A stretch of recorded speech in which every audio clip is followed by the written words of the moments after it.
Spoiler alert. Welcome. He's really, really rad. He met Proop's dad. You'll know him from Greece. The IRS claim he has over $6.2 million in unpaid taxes from 2007. No, that's Nicolas Cage. It's Proop and Murph's TRAVOLTATHon. This is episode 5 of the TRAVOLTATHon, and we're joined with our first set of guests, Ismaeel and James from the Hypothetical Boxing podcast. Hey guys, Hello. hey guys.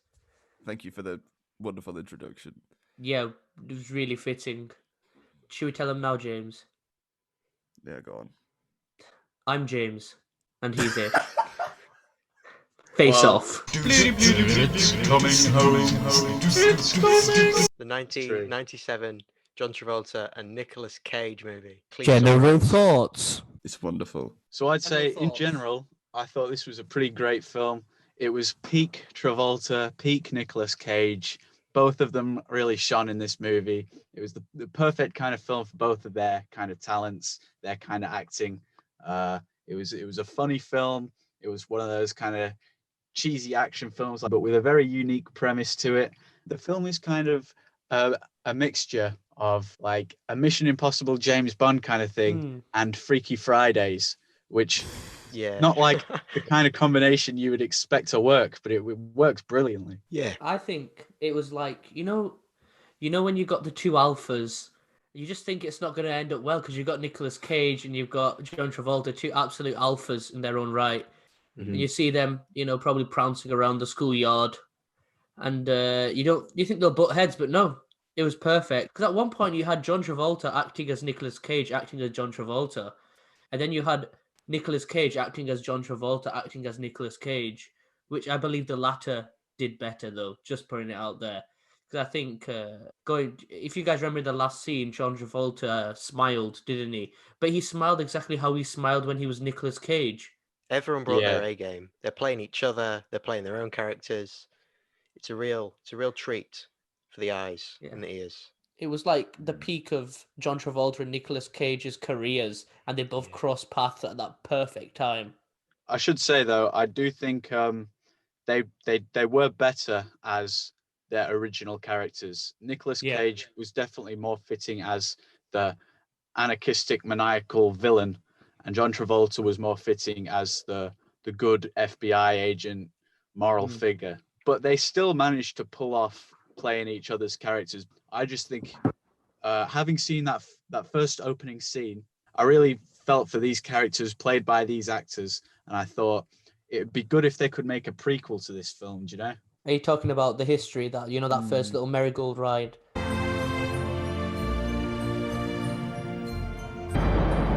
We had no one. Why did he shoot the guy? Why was he trying to shoot? We had no context for that. Well, he's a very famous police officer. He's near the top of the food chain. Not the food chain. The police command chain. There should be some sort of specific reason for the caster to go out and kill him, because like you said, he was far up, but then we get a whole 6 years later, in which I think during that time he will be on his back, and then in that moment he is more likely to go for him. But we don't know why at the start, which is a bit unfortunate, but it launches the movie into whatever gives it emotional stakes, which is a good thing. It was a good opening scene, but just left me a little confused at the start. Well, you see, James, Castor Troy is a terrorist for hire. I didn't notice that the first time around, actually, but he's for hire, so I would assume that someone has paid him. You were hooked. You were hooked all the way through. Yeah. At the start, you saw them two fighting, and you thought, face off. Face off means that it's two people fighting. I see where the movie goes. And then you come to this mad Nazi scientist, saying, I am going to burn your face off. And then face off becomes a completely different meaning. The whole film, there's a level of kind of suspension of disbelief that you have to have. You just kind of have to accept what's going on in order to just kind of immerse yourself in the action and what's going on and everything, because a lot of the concepts, like the actual face transplant and everything, if you really think about it for a couple of minutes, It makes zero sense. Yeah. Doesn't make any sense. Yeah, of course. Like, It's sort of like a cartoon in the way that Yeah. the physics and everything operates. Oh, as don't well. get me started on the physics. incredible in science. That first my scene God. in the airport, as somebody who's doing aerospace engineering, I probably saw the laws of aerodynamics, completely Yeah. disregarded on 5 occasions. Like Oh, when yeah. I don't know if you guys remember, at one point he just put the helicopter on the wing. Oh my God! The Yes, airplane in couldn't in the fly. airplane. Yeah. That's not how physics works, by the way, guys. They Yeah. not even the wing. They put it on the flap that helps the angle of attack, which was just completely disregard for physics. And it was on one side of the wing anyway. I'm surprised that got surely- in, considering how much John Travolta cares about his planes. Surely, Yeah. he'd be like, that's True. not how planes work. But surely, if you put a helicopter on a plane, it's gonna fly more. Better. Yeah. You've created a Twice the slipstream. power. You Exactly. need Yeah. a helicopter on each wing for that to happen. Why did they do that in the first place? Why did they make planes and not multiple helicopters sewn together? Well, they That's a kind of drone, did, isn't it? didn't With they? tape. There's It's a drone. There's propeller craft, isn't there? Oh. Propeller craft is like aircraft with propellers instead of the jet engines. And also, I didn't understand. Well, I just think this is just a complaint in most films, really. Is when there's something interestingly like computeristic future, just computing, they always just start putting like simulations of like green matrix fields. The blood types won't match, but Pollux won't know that. I never understand that. That's not how it looks This in was real life. 1997. Yeah, it's a product of its time. Yeah, especially all the technology.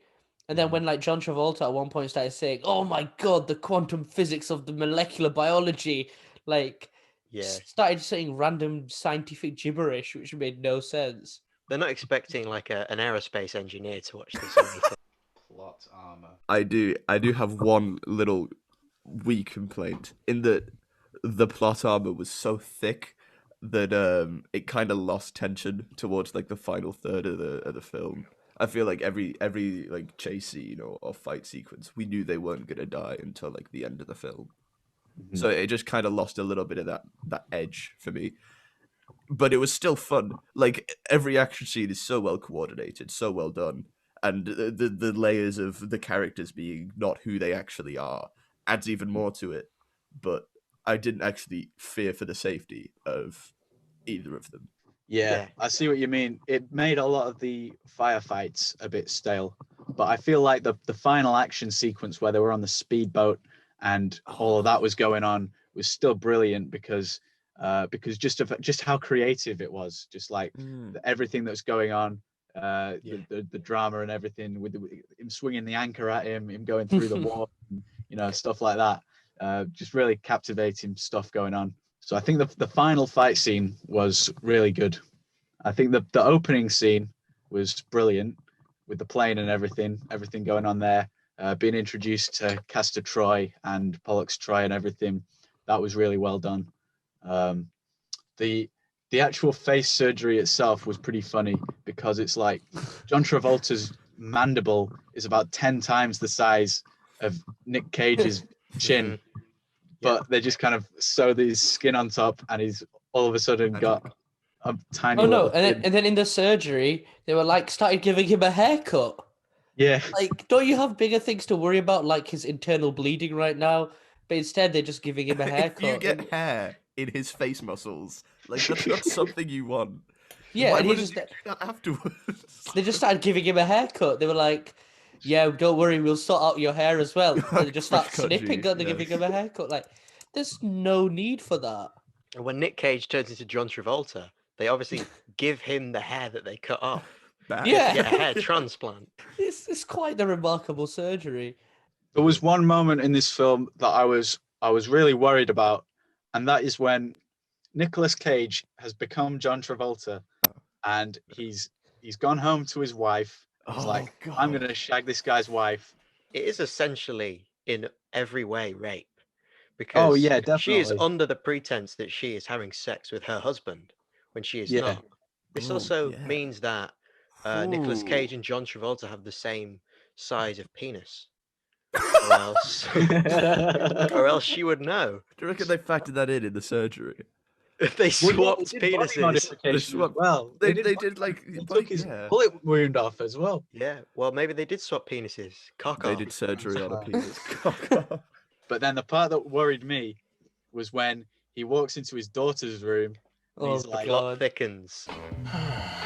Plot thickens. What also sort of sets it up is the fact that he slept with the Russian guy's wife and sister. I thought that was like being given that information. I was like, oh shit, you might do it again. This became very weird. It went from 0 to 100 very quickly. So like, unpredictable. yeah, you're going to, go to his wife, which is quite, I think it's Bad enough. sadistic. It's sadistic, but it's bad. And then he just looks at her daughter and then offers her a knife.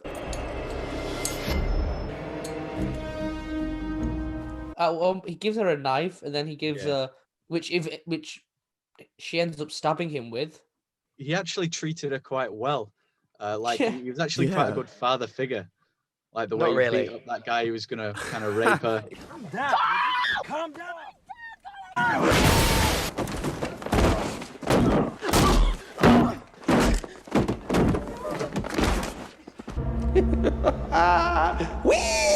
He wasn't a good father figure, but He was a brilliant father figure. He was like, apart from like, he licked her face. That was her face. Yeah, but that was when he wasn't her at that father point, anymore. At that point, I think beforehand, considering the expectation there is that he's gonna do something really terrible, but then he actually protects her from that guy in the car and stuff, and he gives her a knife and everything. He's a pretty cool dude. It very much gave her- humanizes and- the character of Castor Troy as well. Yeah. Whereas like he was so far removed from us as like this anarchist maniac stabby stab man, but he goes and he defends this indefensible girl, and you're like, oh, he's kind of nice, I mean, obviously that doesn't excuse everything else, especially he licked her face. But my favorite the part of the film is where Nic Cage really gets into his role as a priest by sexually harassing a questionably aged woman. Choir playing, Nic Cage plants this bomb, Armour, then he does a funny dance and sexual harassment, then he pulls a funny face. Classic Nic Cage. Yeah. You can't get more Nicolas Cage than that, to be honest with you. It was A fantastic job by the. It was obviously foreshadowing writers. of the future. That scene, I almost wet myself laughing at that. I've seen that clip before online, but I wasn't expecting it here. So I feel perfectly sets up Nicolas Cage's character in just Yeah. those 2 to 3 minutes. Just all the faces he's pulling, all the sexual harassment he's doing. It perfectly sums up Castor Troy. I don't know where he pulls these faces from. He must have some sort of, facial training. He's the perfect guy for this film because he's got the perfect face muscles. for an actor. Yeah, he's got every face muscle has its own set of face muscles in it. You can contort. It's like octopus skin. You know how an octopus can like go on a rock and then its skin will turn into the texture of the rock. John Travolta's character is played by Nicolas Cage, looking like John Travolta. John Travolta isn't real. He's just Nicolas Cage. The lines he comes out with his dialogue like, I can eat a peach for hours. Yeah. I can eat a peach for hours. Would you like to suck on my tongue? If I were to let you suck my tongue, would you be grateful? That's like, another thing, though. Would I let you? Why? You want this tongue? Excuse me, I have to use the little boy's wee-wee room. She was an FBI agent in the end, remember? I think this film, I don't know, but from watching your first 2 episodes, it just seems as though John Travolta has a complete disregard for women in his movies. Yeah.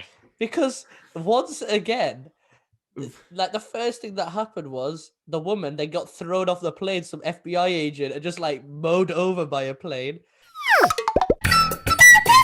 The wife and the daughter were just completely disregarded. It was almost as though he just uses women as objects in every single one of his movies. Well, I think that Not one for the feminists. The women in this film have more agency than in, say, Michael or Gotti, especially at the end when his daughter stabs him in the leg. That's Yeah. certainly that is somewhat feminist.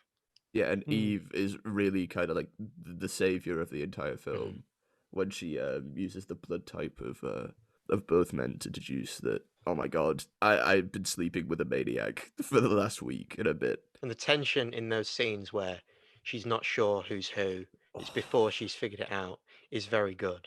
Like when John Travolta comes into her place of work and is like, "What are you doing?" And she has to pretend that she doesn't know anything. That's very Yeah. spooky. But also on the matter about his daughter, at the end she just became like a normal suburban white girl, which was the portrayal that she's now normal. I just found it quite amusing that she's normal again. She's Yeah. over the death of She's not a Michael goth anymore. Don't Oh worry, my guys. God. She's blonde again. She's normal. Guys, it's fine. It's fine. Don't worry, guys. We had a rough run right there, guys. At the very end, when John Travolta walks back in and they're like, "Dad," and they run and hug him, I would not trust that face for like another month. Oh, you'd be in If I was therapy. them. You would. Oh God. my god. Yeah, And they're that's all just Especially, like, "Ah." especially after that same face just licked her. Because we got to remember, John Yeah. Travolta did actually lick that girl because that's not actually Nicolas Cage in real life. They didn't actually do the surgery. Does the film Let me establish check. whose tongue it is?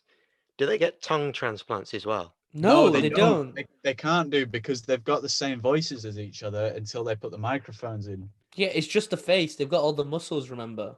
But it would So have it been is, Nicolas it is John Cage's Travolta's tongue. Oh wait, no, it is. Yeah, It's I'm getting confused. Nicolas Cage's Getting tongue. tongue-tied.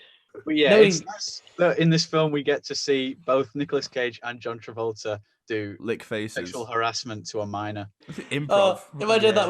Imagine you watch an interview. Oh, it was amazing when John Travolta out of nowhere just licked her face as improvisation. He's just like, actually, we didn't plan for this to happen.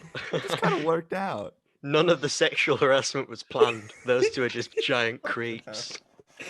That was the actual face-off. It was who could improvise the most sexual harassment. Well, plot synopsis. Plot synopsis. So a child Film gets is- smoked at the beginning on a merry-go-round. Yeah, Mhm. Michael. His name is Michael. What if it's in the same universe as Michael? On the James? kid's grave. Have you seen the kid's grave? There's an angel on the kid's grave. Oh yeah. Oh, the plot thickens. Foreshadowing. Michael has a- Plot thickens. Don't ever use that ever again. Nicolas Cage in the opening scene has a brilliant mustache. Oh yeah. He does. Where did it go? Was that used to show that 6 years had passed? Yeah.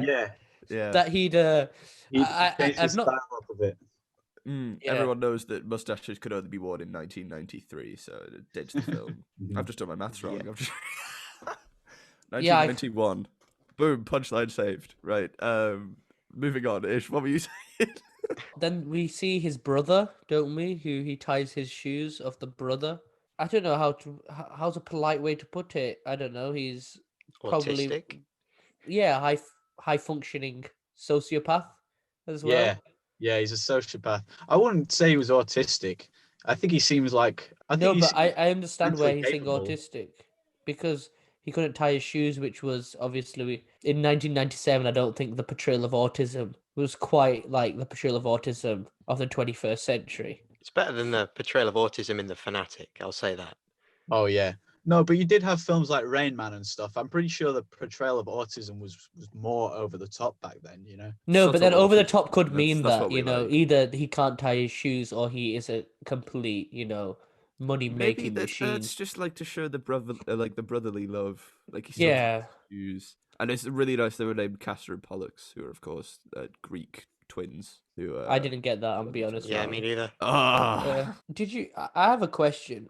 Did you think that Nicolas Cage played John Travolta better, or do you think John Travolta played Nicolas Cage better? I think I personally think Nicolas Cage played John Travolta better, even though I think Castor Troy is the better character, but I think Yeah. so John Travolta had an advantage there, but I think Nicolas Cage is the better actor in this film. Oh, without a doubt. He won an award for it as well. I can't remember what. The Nickelodeon.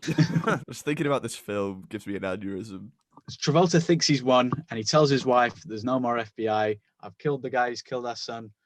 We don't have to worry about it anymore." But they're keeping him alive. Whoa, but it's okay because he is a turnip. But then, plot twist, there is a bomb. well, that's not a plot twist. We know there's a bomb. They have to get the information from this guy's brother, but they cannot because there's no way he'll give it up. So there's this new treatment where these guys can switch faces so that he can get the information from him in prison. It's the most extra plan ever. It's so complicated. The fact so that bonkers. they're taking this guy who's been mentally scarred by this guy from him killing his son, and having him do a face transplant of him, having him have to embody him as a character because apparently he's like the only person who knows him well enough to do that. But they just kind of expect that he's going to be okay with that, and then they send him to the prison where his brother is, and not tell any of the personnel. They keep it completely private, so they don't tell any of the prison staff. So he's getting abused by these people. Everyone's treating him like Castor Troy, and they don't ever expect that anything wrong is going to happen. And then, of course, everything wrong happens. The police! The prison is so cool, by the way. I love that the prison's concept. awesome. Great concept, yeah. It's so good. They've got like nature documentaries playing on the TVs to keep all the prisoners. And the magnetic dystopian. boots. The magnetic boots. And all the guards are kind of corrupt. They like let them fight until one of them wins, and then they fry their brains in this machine if they get in 3 fights. Which I don't know. What does that machine do? Does it? Don't know. Let's not think about it. Keeps Anyway. you in check. It's probably horrific. Well, we're forgetting that in this time where he's in prison, Nicolas Cage, who is faceless, kidnaps the scientist and gets him to put John Travolta's face on his face, and then he kills everybody who knows about this operation. And then he visits Nicolas Cage, John Travolta as Nicolas Cage in prison, and he's like, well, I'm winning. I'm going to have some fun. I'm going to go and sleep with your wife, and you're just going to live out the rest of your life in this prison as me. Which is that was one of my favorite scenes. Power move. Oh, it was so good. Well, Nicolas Cage doesn't really consider John Travolta to be his mortal enemy. Really, it's more the other way around. Yeah. Because when Nicolas Cage is talking to his bald friend says, "Why do you care about this guy?" So that made me think that Nicolas Cage hasn't really considered John Travolta to be his arch enemy. He says a beautiful quote at one point. Like, why didn't you just kill yourself or get over it? It's very one or the other. It's an insight into how this guy's mind works. Yeah. Pretty big ultimatum, isn't it? I mean, to be fair, what kind of options do you have in that situation? Yeah, he's not wrong. Yeah. he did list the 2 options that were there. But the thing is, he actually didn't third need option either is of them. revenge. So, yeah. Third option, just sew your face onto my face and my face onto yours. Yeah, there's 3 options when someone dies. Kill yourself, get over it, or get face surgery with your arch enemy. Yeah, so after the prison, he gets out of the prison, it's on an oil rig, and then there's a helicopter. We then see him jump into the water, basically. Again, physics will dictate that the surface tension of water is your legs are broken. I'm pretty sure I've seen divers dive about that height, but he doesn't have like a graceful dive. He just kind of a cannonballs Hail into it. Mary. So Well, he probably fell crack a for bell or ages. something. I know it's just the editing, but he fell for ages, and I was just like, "Oh, this ain't gonna end well for you, buddy." But it was But all then, Lots of things happened for ages. Lots of things are in slow-mo in this film. Then he goes to the LA Convention Center and becomes a hero, doesn't he? He disarms the bomb with 2 seconds left to spare, with the bomb disposal team saying, just leave, you can't do it. Leave. He's like, oh, just leave. Leave. And then he just starts putting in all the pin codes. Yeah. Very It shows how little weirdly. he cares, because he's just Yeah. taking his time. He's taking his coat off. He's doing a little dance. He gets the being as passcode wrong. nonchalant as Which possible. Very we fun. needed. We always need a John Travolta little was dance very- in a Travolta movie. Yeah, it was very Andrew Scott Moriarty. Oh yeah. Yes. Yeah, yes. it very much reminded me of him, and I was like, yes, this is the villain that I like the camp over the top, but still Oh yeah. insanely dangerous villain. So fun to watch. He's a bit less calculated because when he sees problems, he just kills problems, and that doesn't tend to work out all the time. He seems to have gotten really lucky, to be honest, because if that's how he's dealt with everything beforehand, where he just like straight up shot the pilot of the plane he was getting away in, like who does that? That's not why. He's the perfect balance between knowing exactly what he's doing and figuring everything out, and insane, and and just doing what he wants. Well, that's the thing. His whole philosophy throughout the film is having fun. His whole point is you're on the side of good, but you're not having any fun, and I'm having loads of fun, bitch. But then That's like his whole when he does eventually go to the side of good, he hates it, doesn't he? He's like, let's just switch faces. Mhm. He can't do it. Yeah. Yeah, even though he's doing it for the most evil, malicious reasons possible, he can't stand upholding this persona of a good moral person Yeah. in order to kind of steal this guy's life. And he's So barely being good as well. He's just sort of Mhm. an asshole Yeah. to most people, but that's still more good than he has ever been in his life. Which, Yeah. if you remember, as he comes out when he finishes the bomb disposal, he goes back to the office and he's a new character, and everyone's like, "What have you had? Surgery?" And everyone's like, "Ha ha ha!" ha." You know, the woman. And then he just there Yeah. like, okay. And then and then once again he decides to grope a woman. yeah, Yeah. Which and he does is his typical thing. which is the Oh, guy's PA. God, But that you got to was- remember, he does his typical face. But that's John Travolta doing the face, so that was amazing acting on Yeah. his behalf. Oh, every scene in this film serves like a very concrete purpose. It's very well like written. Everything ties in very nicely. It's very, very cohesive as a whole piece of art. It's good stuff. Art, yeah, I'd call it art. Ever slow down. It doesn't ever become boring or try and explain anything more than it needs to be explained. It's true. I feel like the concept, like the face switch as well. It while it being so far out of our reality, both characters react the way we would expect them to react, and that makes it feel Yeah. like more real to us. Like Sean Archer, when Nicolas Cage plays him, like starts breaking mirrors and stuff like that, almost shoots himself and stuff. And that's what we would expect to see. So it really grounds like the concept within the characters, and so it makes the concept more believable as a whole. Yeah, definitely. The whole insanity element of the way Mm. Sean Archer just slowly becomes unhinged from having to embody this person who he's afraid of and hates so much. Just from the very moment he wakes up from sedation and sees himself, you could see so many emotions taking place, and just throughout the film, him, coming to terms with it and everything, and just kind of the way he kind of flip-flops between being together and just kind of breaking down into this realization of his enemy has stolen his life, whatever, and he's now got the face of this guy. But And, one thing I realized is as well is that the way they act with each other's women was the opposite of how the other person acts. But then the woman enjoyed that, like, So we saw Castor Troy doing the candlelit dinner, and she was like, "You don't do this," He's like this Yeah. stuck-up guy.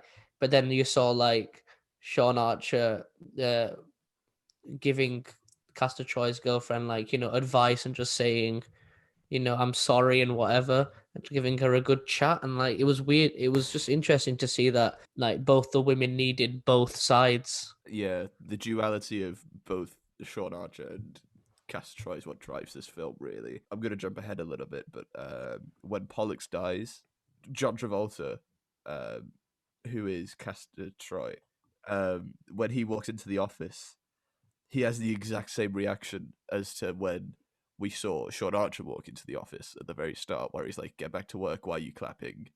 This, and this." So as soon as one of them loses something that they care about, they become the other person. It's really well written. I agree. I do think the one part that's not well written is the very last scene. That's also getting ahead of myself. 100%. But Yeah. it's far too sentimental. There's no kind of realism there. They overdo the whole that thing. They overdo it way yeah. too much in the last scene. This is the kind of thing that would play in John Travolta's head if he was dying or something, and he's like having some last minute comforting hallucination that everything turned out fine. It's just far too optimistic for a film full of like gritty realism beyond the sci-fi premise. The hub of the action. Off to To his where friends, not his friends, but drug dealer. Drug dealer. You fucking drugger. Nicolas Cage as Sean Archer gets really high at his drug dealer friends. And then we've got amazing Nicolas Cage faces. We've got the Yeah. big grin.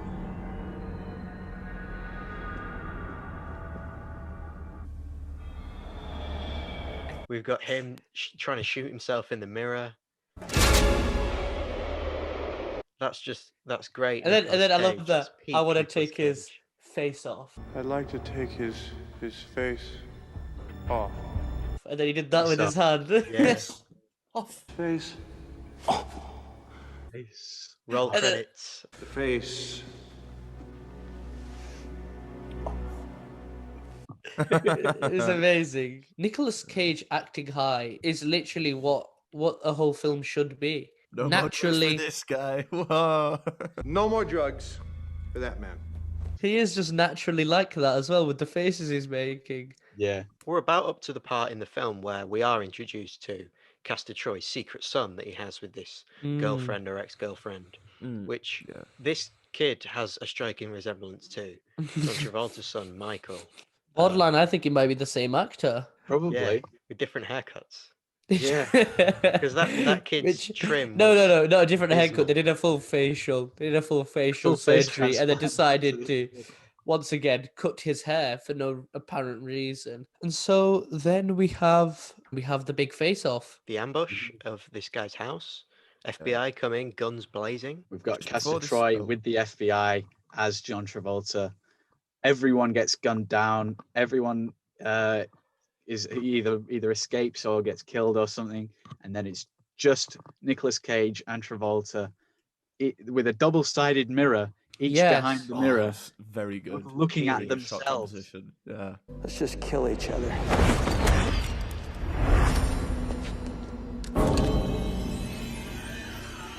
It was And poetic. Poetic is the word I'd use there. yeah, it's brilliant because they're both seeing the person who they actually want to kill, even though that's their own face. And one of them says, we can give this up now. We can trade our faces back because I know neither of us like being like this. That's Castor Troy, Then- yeah. Yeah. And then Nicolas Cage says, what you've taken from me, I can't have back. John Travolta Which I says, thought he might actually killing kill the innocents. guy's son then. Yeah. You know, I thought maybe he'll. Oh no. you know, that's uh, not within his character, I don't think. I think that would have been interesting because him having to embody Castor Troy's face and body and everything, if that would have driven him to then kill his son, that would have been a very interesting kind of twist in his character. Also, that scene begins with Sean Archer having sex with Castor Troy's baby mama, right? I'm right in thinking that. I don't think so. No, he doesn't have sex with him. Wait, no, no. it's just I thought because they were like on the rooftop, and and Pollux is like, he's starting to really enjoy being you or whatever, and that to me implied that they did the deed. He sort of woke up and she was lying on top of him, and Hmm. then she started like kissing him and stuff like that, and he was very much against it. He was like, no, we can't do this. So I don't think they did the deed. Okay, yeah. Well, the thing is, he's just taken this blue pill and then woken up in bed next to a woman. We climax with the death of what's the guy's name? Pollux? Yeah. Bollocks. Yeah, that guy. Bollocks. and so then we have a funeral scene right at the end. Oh yeah, Well, that's because after- Travolta kills his boss. Like his boss Yeah. is having a heart No, attack. he's had a heart attack. Yeah. Yeah. No sort of autopsy or anything. Well, the thing is, he grabs his chest as if he's having a heart attack, but then Then he just Castor Troy throws a piece of silverware at his neck and kind of kicks him to the ground and stuff. no. He jabs him to the throat with a little sharp one of them. I don't know what does much apart from make him. It's so he can't scream for help, I think. Yeah, I mean, probably. I don't know. I've never done this before. So anyway, we're in the funeral. Yeah, we see Sean Archer walk in, light a candle, look very remorseful, and the funeral is over. To which there's an empty funeral, an empty church with, I was going to say an empty funeral room. Anyway, an empty church Same. of two people, and then they have another fight. I love this one. The John Travolta Jesus symbolism, Yeah. where he's just like, Michael Oh, foreshadowing. and it all comes together.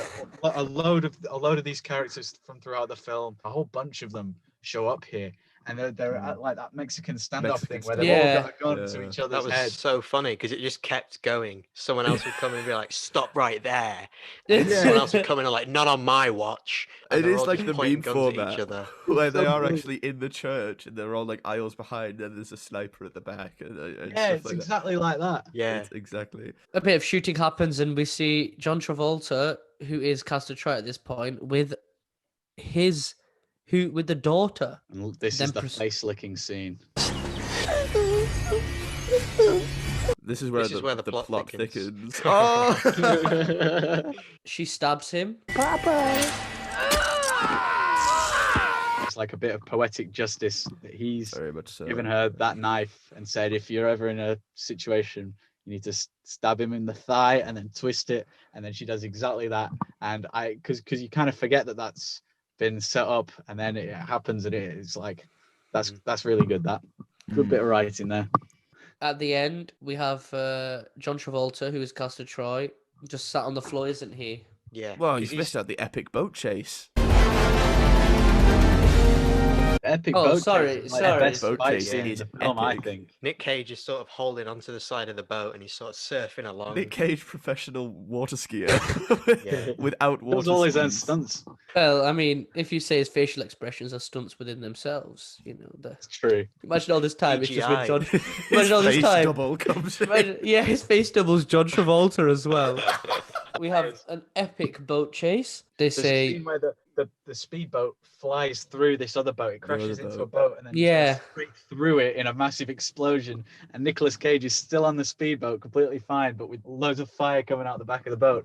Absolutely awesome. John Travolta, who is Castor Troy right now, says, "I know you want this face so badly. I'm going to cut it." So he proceeds to cut his face. Because And he then knows later, he's lost. Nicolas Cage is greeted by, "Are you okay, sir?" Yeah, are you okay, Mr. Archer? And he's like, what Yeah. did you just call me? Sean Archer. And he's like, oh my God, finally people know it's all over. And then they're both put into an ambulance. And then it's the final scene. But I just like to put it out there that he just cut his face, hadn't he? So why is there no stitches Yeah. on the face I was about to say when he scars comes will in show that up, final don't they? scene? Well, they Did use kind of a that crap super job. fast FBI healing liquid, The new anti-inflammatories, healing takes days, not weeks. so they like Laser. It's a healing laser. on this guy straight away. 'cause yeah. they've got a healing Very laser, true, very true.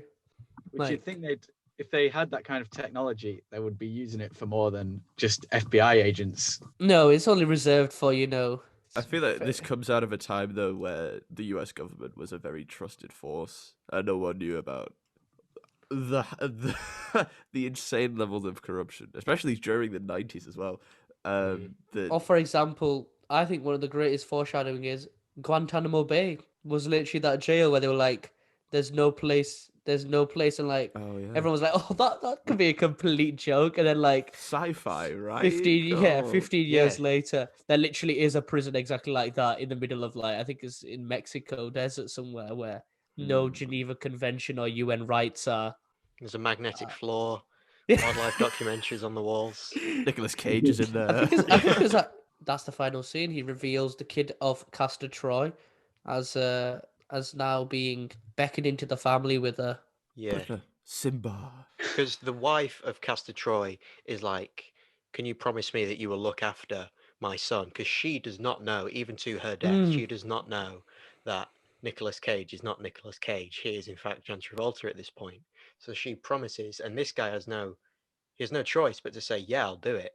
And they end up taking him in, and he looks just enough like Michael that he will probably get accidentally called Michael a lot for the rest of his life. Yeah. Yeah, which is very. Why did they just change his name? Replace his Yeah. name? Well, the thing is, the film ends it on a very happy and optimistic note, but really, there's going to be so much psychological scarring on all of these characters. Oh Mhm. god, yes. Every But obviously, I don't think the film wanted to pay for the therapy bills. So There's we actually just- no we just left that psychological out. scarring. They have a laser for that. They can just fix it. Oh, the prefrontal cortex has been lasered. Yeah. Oh, imagine they just build a new brain, 3D print a new brain. A stress-free brain. And so that's the hand thing. The hand thing really got to me because I know if I did that to any member of my family, I'd get slapped. So I don't get this. Who does this? Do you guys do? Is this normal? This is not normal. No. Okay, thank you. maybe it's normal in They did it in the America. 90s. Only It's a 90s kids 90s remember thing. stroking your family members' faces. And licking. The licking as well. That was a 90s thing. That was pretty much everything, really. Does anyone have anything to add? Oh, favorite scene is absolutely the opening priest Nicolas Cage said to handle. Yeah. I remember John Travolta said one line, "We'll take a break when the case breaks," which completely it makes no sense. Why are you taking what does it mean? The case is breaking? You know, Case why is are you breaking. I suppose taking a you break? crack a case. Does that Yeah. technically count as breaking it? Oh, We'll like Take a crack the when the ice case This is cracks. bureau talk. We don't know. We'll take a break and have a Kit Kat. We'll have a That would've Kit been Kat easier. when this case is broken. He says that line Yeah. with the hesitation as well. He thinks about it afterwards. That didn't sound right. And he comes back in the room. He's like, "Wait a minute, Can I do that guys. again? We'll have a Kit Kat when we catch the bad man. Okay, bye. See you guys. Have a good time." To sum up the whole film, I think it's just a really enjoyable experience. The characters are great, you know, start to finish. There's no dull moment. There are just certain elements of this film that fall short. If you were going to take this film entirely seriously, it's not brilliant on all fronts. But in terms of how you can enjoy it, it's pretty great. I think that it succeeds on everything that it's going for. It's exactly the sort of film that they wanted to create. It's not like they were trying to break the boundaries of cinema or anything. They're just trying to create a very entertaining action film with a very different plot.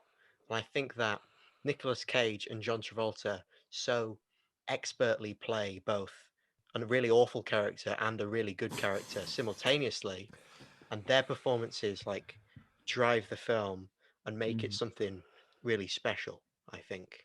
Yeah. I think it was peak 90s, you know, kind of action movie. It hit that genre which we will never see again in movie probably ever, where, you know, it was all the big explosions, the massive choreography, the random Mexican standoff which just added more and more people. It was that genre. Like when you think of a 90s action movie, action thriller, you're going to think of something like Face Off. It embodied that time and Yeah. era.